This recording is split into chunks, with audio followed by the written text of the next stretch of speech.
So today, what we're going to do is try and make a pot, something like one of these. And we're going to break it down into about 4 processes. The first thing we'll make is the base, which is essentially like making a pancake. And then we'll add coils of clay, which is like a long sausage. And you just add them around the side and you can start to use those to build up until you get to the height you want. And then we can add handles. You can add lots or just one. And then we can decorate them. So these kind of pots were found in Cornwall. And the reason that they're so special and interesting to people, and especially to archaeologists, is because for about 4,000 years, the only clay people used around Cornwall was this kind of gabbroic clay.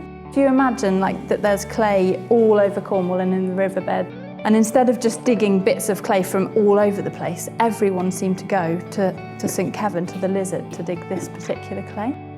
And it's a real mystery because nobody really understands why it was so special. It could be because it was like really malleable, or it had a really nice colour.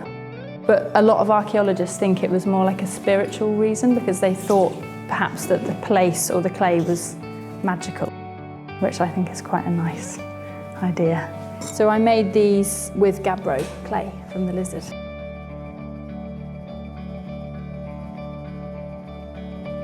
And the reason that I do this kind of pottery is because I started making pots maybe about 15 years ago, and at the time I didn't have a potter's wheel. So I just started making pots with my hands. I did that for years and years and years, and then when I discovered Gabbroic pottery, I realised that the technique they used was exactly the same as my technique, by accident.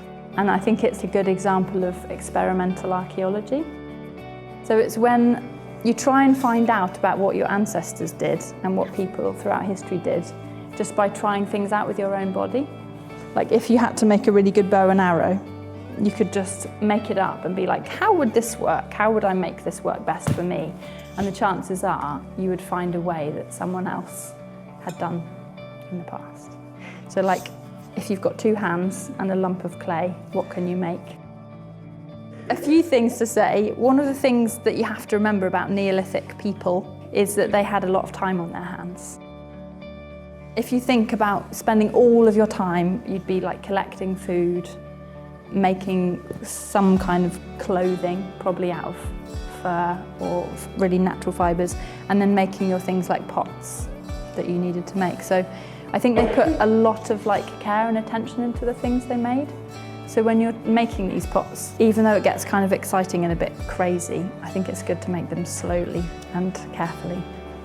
And the decorating is kind of one of the nicest bits, because I feel like you can make them a bit more personalised.